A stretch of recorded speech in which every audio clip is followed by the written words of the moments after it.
Hello guys, അപ്പോൾ ഇന്നത്തെ നമുക്ക് എപ്പിസോഡ് റിവ്യൂയിലേക്ക് പോകാം. വലിയ താല്പര്യമൊന്നുമില്ലാത്ത എപ്പിസോഡായിരുന്നു, എന്നാലും റിവ്യൂ പറയണമല്ലോ.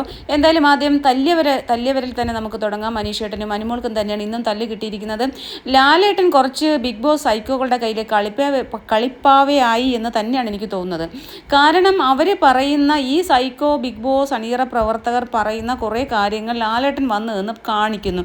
എന്താണ് റിയാലിറ്റി, എന്താണ് യാഥാർത്ഥ്യം, ഇതൊന്നും മനസ്സിലാക്കുന്നില്ല എന്നാണ് എൻ്റെ ഒരു ഫീലിംഗ് കേട്ടോ, ഉള്ളത് പറയണമല്ലോ. അപ്പോൾ ഇന്നിപ്പം ആദ്യം തന്നെ ഞാൻ അനീഷേട്ടനെ കുറിച്ച് പറയാം.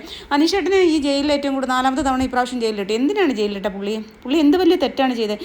എന്തുമാത്രം കള്ളത്തരവും കപടതയും, അതുപോലെ തന്നെ ഒരു പെങ്കൊച്ചിൻ്റെ പുറത്തോട്ട് കയറിക്കിടന്ന് അതിനെ ബുദ്ധിമുട്ടിച്ചതും അതിൻ്റെ മൂക്കിടിച്ച് പരത്തി ചോര വരുത്തതും, അതുപോലെ തന്നെ എന്തെല്ലാം കാര്യങ്ങൾ. ഒരു നിവിനെന്ന് പറയുന്നവൻ ഒരു പെണ്ണിനെ എന്തുമാത്രമാണ് ദ്രോഹിക്കുന്നത്. ഒരു കാര്യമില്ലാതെ അതിൻ്റെ സ്പ്രേ അടിച്ച് തല്ലിപ്പൊട്ടിക്കാൻ പോകണു, അതിൻ്റെ സാധനങ്ങൾ വലിച്ചെറിയാൻ പോകണു. ഇതിനൊന്നും ഒരു പ്രശ്നമില്ല. ഇവരെല്ലാം ഭയങ്കരമായിട്ട് ലാലേട്ടനങ്ങ് പിടിച്ചു വെച്ച് ഉമ്മ വയ്ക്കുന്ന കണക്കുള്ള സംസാരമാണ്.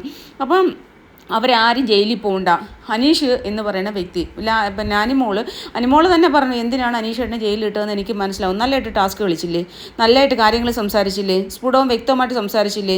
ഈ ഒരാൾ ഒരാളുടെ ഭാഗത്തുള്ള ഒരു ചെറിയ മിസ്റ്റേക്കുകൾ ചൂണ്ടിക്കാണിച്ചുകൊണ്ടാണെങ്കിൽ അതിനെക്കാട്ടി 10 ഇരട്ടി മിസ്റ്റേക്കുകളുള്ളവരല്ലേ ജയിലിൽ തിരഞ്ഞെടുക്കേണ്ടത്. അതിൻ്റെ കൂടാതെ ബിഗ് ബോസ് പിന്നെ ജയിലിലെങ്ങാണ്ട് ഏതോ ഉദ്ഘാടനം ചെയ്യുന്നു എന്നുള്ള രീതിയിൽ എന്നിട്ടൊരു സമ്മാനം കൊടുക്കുന്നു, ഏറ്റവും കൂടുതൽ ജയിലിൽ പോയതിന് സമ്മാനം കൊടുക്കുന്നു. ഇതൊക്കെ വളരെ മര്യാദകേടാണ്, വളരെ മോശമാണ്. ഒരു വ്യക്തിയെ അപമാനിക്കുന്നതിൽ ഒരു മര്യാദയുണ്ട്, നമുക്ക് അപമാനിക്കാം. അതിൻ്റെ ഇപ്പോൾ എക്സ്ട്രീം ലെവലാണ് ഈ കണ്ടുകൊണ്ടിരിക്കുന്നത് കേട്ടോ. അയാൾ ജയിലിൻ്റെ ഐശ്വര്യം, അയാളെന്തോ ജയിലിൽ കിടക്കുന്ന ജയിൽ പുള്ളി, അയാൾ ജയിലിൻ്റെ ഐശ്വര്യം എന്നൊക്കെ പറയാൻ ഏറ്റവും കൂടുതൽ പ്രാവശ്യം ജയിലിൽ കിടന്നതിൻ്റെ അവാർഡെന്നും പറഞ്ഞിട്ട് അയാളുടെ പേര് അവിടെ കൊത്തിയിട്ട് ജയിലിൻ്റെ ഐശ്വര്യം എന്നൊക്കെ പറഞ്ഞിട്ട് എഴുതി വെച്ച് അയാളെ കൊണ്ട് തന്നെ അത് ഉദ്ഘാടനം ചെയ്യിച്ച്, അതൊക്കെ വളരെ മോശമാണ്. എനിക്കത് ഭയങ്കരമായിട്ട് മോശമായിട്ടാണ് തോന്നിയത്. ചിലപ്പോൾ മോശമായിട്ട് തോന്നാത്ത ആൾക്കാരും കാണും, പോസിറ്റീവായിട്ട് തിങ്ക് ചെയ്യുന്ന ആൾക്കാർ കാണും. ഇനി എന്നും അനീഷിൻ്റെ പേര് അവിടെ നിൽക്കും. കാരണം ഇതൊരു സ്റ്റേബിളായിട്ടുള്ള, കാരണം എപ്പോഴും നിലനിൽക്കുന്ന ഒരു സെറ്റാണല്ലോ. ഇവർ ബിഗ് ബോസ് ഇത് വിലയ്ക്ക് വാങ്ങിച്ചിരിക്കുകയാണ്. പക്ഷേ ഇനി ജയിലിൻ്റെ ഭാവം മാറ്റിക്കൂടുന്നില്ലല്ലോ. പക്ഷേ ഇത് വളരെ മോശമായി ഒരാളിൻ്റെ മനോവീര്യം തകർക്കുന്ന രീതിയിൽ, ഒരാളുടെ കോൺഫിഡൻസ് ലെവൽ താഴോട്ട് കൊണ്ടുപോകാൻ വേണ്ടിയിട്ട് മാത്രമാണ് ഇത് ചെയ്തത്. ഇതൊരു വലിയ അപമാനം തന്നെയാണ്. കാരണം എന്ന് പറഞ്ഞു കഴിഞ്ഞാൽ ഒരാൾ ജയിലിൽ കിടന്ന് അയാൾ ജയിലിൽ കിടക്കാൻ വേണ്ടിയിട്ട് യാതൊരു തെറ്റും ചെയ്യാത്ത ഒരാളാണ്. അയാൾ ഭയങ്കര തെറ്റ് ചെയ്ത് അയാളെ അങ്ങനെ ജയിലിൽ കൊണ്ടിട്ടായിരുന്നെങ്കിൽ നമുക്ക് മനസ്സിലാക്കാമായിരുന്നു. ഒരു തെറ്റും ചെയ്യാതെ ഇവരുടെ ഗ്രൂപ്പീസത്തിൻ്റെ ഭാഗമായി ഇവരുടെ ടാർഗറ്റിൻ്റെ ഭാഗമായി ഒരു വ്യക്തിയെ ജയിലിലിട്ടിട്ട് ആ വ്യക്തിയെ കൊണ്ട് ഈ ജയിലിൻ്റെ ഐശ്വര്യം അനീഷാണ് എന്നൊക്കെ എഴുതി വെപ്പിച്ച് അയാളെ കൊണ്ട് തന്നെ അത് ഓപ്പൺ ചെയ്യിക്കുക എന്ന് പറഞ്ഞാൽ വളരെ മോശമാണ്, വളരെ വളരെ മോശമാണ്. ലാലേട്ടാ, നിങ്ങൾ ഇതിനകത്ത് കൂട്ടു നിൽക്കുക എന്ന് പറഞ്ഞാൽ നിങ്ങൾ കുറച്ച് സൈക്കോകളുടെ കയ്യിലെ കളിപ്പാവയായി എന്ന് മാത്രമേ എനിക്ക് ഇതിനകത്ത് പറയാൻ പറ്റൂ. കാരണം വളരെ മോശമാണ്.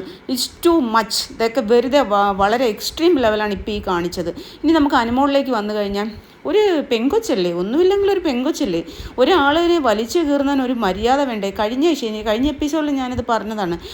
അതിനെ റാഗ് ചെയ്യുവാണ്, ഒരു തരത്തിലല്ലാതെ വേറെ തരത്തിൽ തന്നെ റാഗ് ചെയ്യുവാണ്.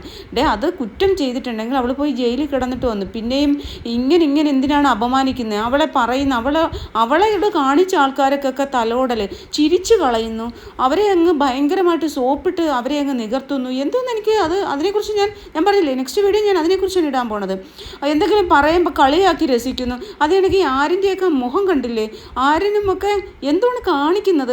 അവൻ എന്നിട്ട് ഈ കുട്ടി കരഞ്ഞോ എന്നുള്ളത്, കരയുന്നു എന്നുള്ള രീതിയിൽ ടിഷ്യൂ എടുത്ത് കാണിക്കുന്നു, കോമാളിത്തരം കാണിക്കുന്നു. അവൻ വെറും കോഴിയാണ്, ഊളക്കോഴി.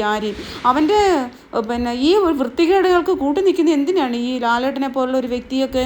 എനിക്കത് മനസ്സിലാവുന്നില്ല. ഷോ ഡയറക്ടർമാർ ഷോയിൽ കുറേ കോമാളികളും കുറേ സൈക്കോകളും ഉണ്ടെന്ന് കരുതി ലാലേട്ടനെ പോലെ എല്ലാവരും ബഹുമാനിക്കുന്ന, എല്ലാവരും ആരാധിക്കുന്ന ഒരു വ്യക്തി. കാരണം ലാലേട്ടൻ എന്ന് പറയുന്ന വ്യക്തിയെ സാധാരണക്കാരായ മനുഷ്യരാണ് ഈ ലെവലിലേക്ക് എത്തിച്ചത്.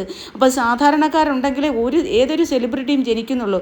നാളെ ഒരു സെലിബ്രിറ്റി ജനിക്കണമെങ്കിൽ നമ്മളായ സാധാരണക്കാരായി നമ്മൾ വിചാരിക്കണം, അല്ലാതെ ഒരു സെലിബ്രിറ്റിയും ഈ ലോകത്തുണ്ടാവുന്നില്ല. ലാലേട്ടനെ ആയാലും സാധാരണക്കാരായ ജനങ്ങളാണ് ഇങ്ങനെ ഉയർത്തുന്നത്.